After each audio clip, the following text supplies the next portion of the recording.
Welcome to my channel. Kaushiki ప్రెగ్నెన్సీని పోగొట్టాలని చూసిన నిషికాని ఇంటి నుంచి గంటేసిన కౌశికి అసలు ఇదంతా ఎలా జరిగిందో ఏంటో తెలుసుకోవాలి అనుకుంటే ఈ వీడియోని చివరి వరకు స్కిప్ చేయకుండా చూసేయండి. ఇక కౌశికి ప్రెగ్నెన్సీ అని డాక్టర్ చెప్పడంతో అందరూ ఒక్కసారిగా షాక్ అయిపోతారు. ఇక కమలాకర్ అయితే ఇరిటేట్ అయిపోతూ ఉంటాడు. ఇక అంతా అయిపోయింది, మనం అనుకున్నది చేసేది ఏమీ లేదు. ఇక ఈ విషయంలో ఇక మనం ఈ ఇంటి నుంచి ఎలాంటి ఆస్తిని దక్కించుకోలేం అని కమలాకర్ ఇరిటేట్ అయిపోతూ ఉంటే ఇంకా యువరాజ్ కూడా అసలు ఇదంతా ఎలా జరిగిందో అర్థం కావట్లేదు.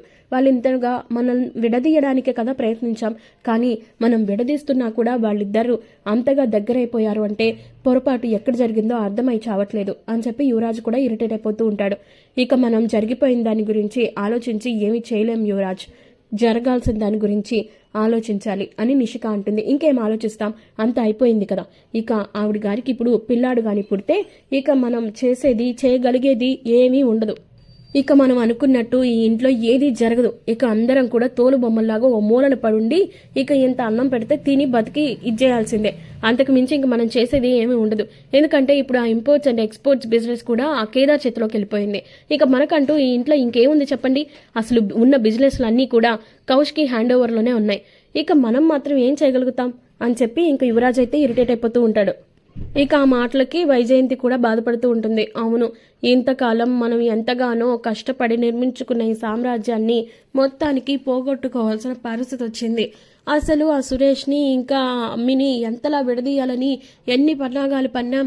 ఆఖరికి ఆ దివ్యాంకతో కూడా చేతులు కలిపాం.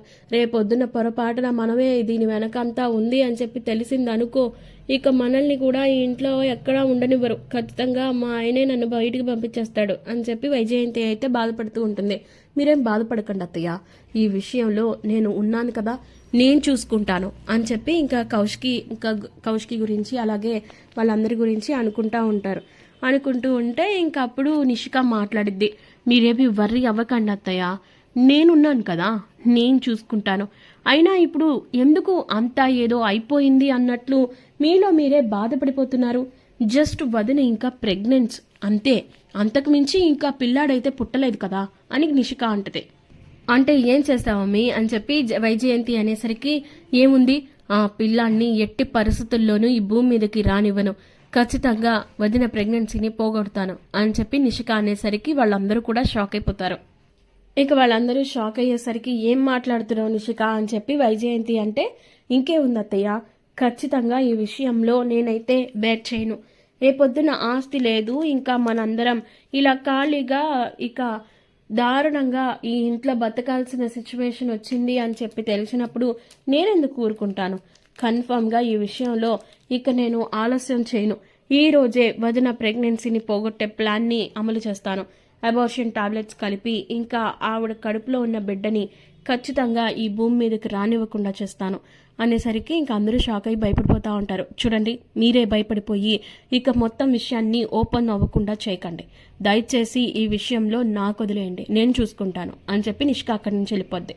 ఇక ఆ తర్వాత ప్రెగ్నెన్సీ పోగొట్టడానికి జ్యూస్లో అయితే ఇంకా మొత్తానికి అబార్షన్ టాబ్లెట్లు కలిపేసిద్ది. కలుపుతూ ఉండగా ఇంకా కీర్తి పాప అయితే ఇంకా మొత్తం వీడియో తీసేసిద్ది.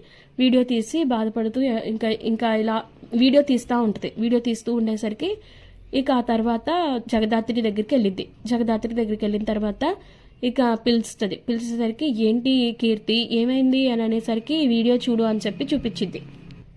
వీడియో చూసేసరికి ఒక్కసారిగా ఇంకా షాక్ అయిపోద్ది. ఎందుకంటే అందులో పౌడర్ లాగా ఉన్నదాన్ని కలపడం చూసి ఇంకా ఒక్కసారిగా ఇదేంటి, అసలు ఏం కలుపుతుంది, ఖచ్చితంగా ఏదో కలుపుతుంది, ఏమైంది, ఎవరికి ఈ జ్యూస్ అని చెప్పి అడిగేసరికి అమ్మకి అని చెప్పి సైకిల్ చేసి చెప్పిద్ది కీర్తికి అలా చెప్పేసరికి ఒక్కసారిగా జగదాత్రి అలాగే కేదార్ ఇద్దరు షాక్ అయిపోతారు. కన్ఫర్మ్గా ఏదో చేస్తుంది ఆ నిషిక, ఖచ్చితంగా మనం ఆపాలి జగదాత్రి అని చెప్పి కేదార్ అనేసరికి, అవును ఖచ్చితంగా ఇదంతా కూడా ఏదో జరుగుతుంది. అసలు ఇందాక డాక్టర్ చెప్పినప్పుడు కూడా అసలు మొహంలో కొంచెం కూడా ఆనందం లేదు. వాళ్ళకి జీవితంలో జరగకూడదు ఏదో జరిగినట్లుగా మొహం పెట్టారు. కన్ఫర్మ్గా ఈ విషయంలో ఆలస్యం చేయకూడదు కేదార్, కన్ఫర్మ్గా ఆ నిషికాని ఆపాల్సిందే అని చెప్పేసి అంటది. అన్న తర్వాత అవును ఇప్పుడే పద అని చెప్పి వెళుతుంటే ఇంకా అప్పుడు నిషిక వెళ్ళి జ్యూస్ జగదాత్రి దగ్గర ఉండగానే ఇంకా కౌశికి ఇచ్చేసిద్ది. ఇచ్చిన తర్వాత ఏంటి అని అంటే, జ్యూస్ తీసుకోండి వదినా, ఇప్పుడు మీకు మీ హెల్త్ చాలా ఇంపార్టెంట్ కదా, ఇక నుంచి మీకు ఏం కావాలన్నా అన్నీ నేనే తీసుకొస్తాను, మీరు ఈ విషయంలో ఇంకా ఏమీ ఆలోచించొద్దు, ఇక ఎటువంటి పరిస్థితుల్లోనూ స్ట్రెస్ తీసుకోకండి. ఇక మేమంతా ఉన్నాం కదా, మీరు రిలాక్స్ అయిపోండి, ప్రతి విషయంలోనూ ఇంకా మేం చూసుకుంటాం అని చెప్పి నిషిక ఓవర్ యాక్షన్ చేస్తూ ఉంటే జగదాత్రి వస్తుంది. వచ్చి ఒక్క నిమిషం నిషిక అని చెప్పి అంటది. ఎందుకు, ఏమైంది ఇప్పుడు అనేసరికి ఏం లేదు, ఒక చిన్న అనుమానం, అది క్లారిఫై చేసుకుందామని అనేసరికి ఏం అనుమానం నీకు, అన్ని అనుమానాలతో జీవితాన్ని నడిపించలేవు, అయినా ఇప్పుడు ఏం జరిగిందని అంత డౌట్ వచ్చింది నీకు ఇప్పుడు అని చెప్పి అంటే ఇక అప్పుడు ఆ జ్యూస్ ఎవరు కలిపారు అని అడుగుతుంది. దాంతో ఒక్కసారిగా నిషిక షాక్ అవుతుంది. ఇక ఆ షాక్ అవడం చూసిన జగదాత్రి అయితే డౌటే లేదు, ఇందులో ఖచ్చితంగా వదిన ప్రెగ్నెన్సీని పోగొట్టడానికి ఏదో కలిపింది, అదేంటో తెలుసుకోవాలి అని చెప్పి అనుకుంటూ ఉంటుంది. ఇక అప్పుడు ఏంటి నువ్వు ఎక్కువగా మాట్లాడుతున్నావు, ఇంట్లో ప్లేస్ ఇచ్చాం కదా అని చెప్పి ఇంట్లో విషయాల్లో కూడా జోక్యం చేసుకోకు, నువ్వు పిచ్చి పిచ్చి వేషాలు వేశావు అంటే ఊరుకొని చెప్తున్నా అని చెప్పి అంటది. అనేసరికి ఇంక జగదాత్రి అయితే ఎందుకు నిషిక అంత ఇరిటేట్ అవుతున్నావు, నువ్వు ఏ తప్పు చేయకపోతే ఎందుకు ఇంతలాగా కంగారు పడుతున్నావు, అయినా నేనేం అడిగాను, ఆ జ్యూస్ ఎవరు కలిపారో అన్నాను అని అంటే ఇంకెవరికి కలుపుతాను, వదినికి కలుపుతాను, నేనే కలిపాను, అయితే ఏంటి ఇప్పుడు నేను కలపకూడదా అని గొడవ పడుతూ ఉంటుంది. నువ్వు కలపకూడదు అని కాదు, కానీ ఆ జ్యూస్లో ఇక ఇంకేం కలిపావా అని అడుగుతున్నాను.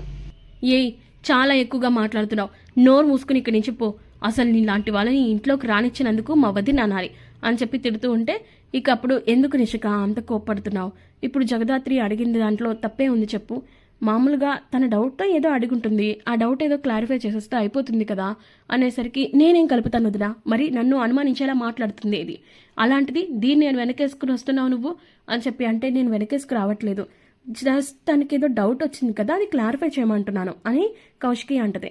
అనేసరికి ఇంకా ఆ తర్వాత నేనేం కలపలేదు, మంచిగానే ఇక జ్యూస్లో నేను షుగర్ లెవెల్స్ వేశాను అంతే, అంతకు మించి ఏం చేయలేదు అని చెప్పి అంటే అవునా నిజంగానా, అలా అయితే మరి ఇదేంటి, ఈ వైట్గా ఉన్న ఈ పౌడర్ ఏంటి అని చూపించేసరికి ఒక్కసారిగా ఇంక నిషికాతో పాటు వైజయంతి, కమలాకర్, ఇంకా యువరాజ్ వీళ్ళందరూ కూడా షాక్ అయిపోతారు.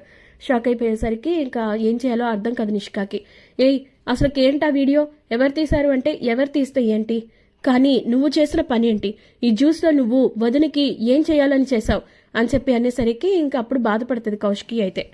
ఇక జగదాత్రి వచ్చి ఉండబట్టలేక నిషిక చెంప పగలగొడుతుంది. అసలు నువ్వు ఆడదానివే కాదు, ఇంత దారుణంగా ప్రవర్తిస్తావా, వదిన ప్రెగ్నెన్సీని పోగొట్టడానికి అబార్షన్ టాబ్లెట్లు కలుపుతావా అని చెప్పి అంటే పిచ్చి పిచ్చిగా ఉందా, నా మీద చేసుకుంటావా, నిన్ను అంత ఈజీగా ఊరుకోను, అయినా ఆ పౌడర్ ఏంటి అని అడుగుతున్నావేంటి, అది అబార్షన్ టాబ్లెట్లు అని నీకు చెప్పానా అనేసరికి ఇంకా కింద పడిపోయి ఇంకా నిషిక టాబ్లెట్లు కలుపుతున్నప్పుడు కింద పడిపోయిన ఈ స్ట్రిప్ తీసుకొచ్చి చూపించింది. ఇదిగో ఇవి అబార్షన్కి వాడే టాబ్లెట్లు, మరి నువ్వు ఈ టాబ్లెట్లు వంటగది దగ్గర ఎగ్జాక్ట్గా నువ్వు జ్యూస్ కలిపిన చోట ఎందుకున్నాయి అని చెప్పి నిలదీసేసరికి ఇంకేమనాలో అర్థం కాదు. ఇక ఆ మాట ఇవన్నీ చూసేసరికి ఇంకా నిషిక కూడా కంగారు పడేసరికి కౌశికి విషయం మొత్తం అర్థమైపోతుంది. నువ్వు నా మీద ప్రేమ చూపించినప్పుడే అనుకున్నాను, ఇంత దారుణానికి ఒడిగడతావని అస్సలు అనుకోలేదు, కానీ ఇంత దారుణంగా నా మీద కాకుండా నా కడుపులో ఉన్న బిడ్డ మీద నీ ప్రతాపం చూపించడానికి ఇంత దారుణంగా ప్రవర్తిస్తావా, నేను ఇంకా ఒక క్షణం కూడా ఇంట్లో ఉండనివ్వను, ఇంతకాలం నా మీద ఎన్ని కుట్రలు పన్నినా, నా గురించి ఎంతలాగా నన్ను అవమానించినా భరించాను, కానీ నా బిడ్డ మీద జోలికి వస్తే మాత్రం నేను చూస్తూ ఊరుకుంటాను అనుకోవద్దు అని చెప్పి అందరి ముందు ఇంకా చెంప పగలు కొట్టి ఇంటి నుంచి బయటికి గంటేసిద్ది. ఇంకా దాంతో వైజయంతి, యువరాజ్ వీళ్ళందరూ షాక్ అయిపోతారు. ఇక రాబోయే కథలో ఖచ్చితంగా ఇలా అయితే జరిగిపోతుంది. ఇలాగే జరగాలనుకుంటే కనుక ఖచ్చితంగా మా వీడియోని లైక్ చేయండి. మరిన్ని ఇలాంటి ఇంట్రెస్టింగ్ అప్డేట్స్ కోసం సబ్స్క్రైబ్ టు అవర్ ఛానల్.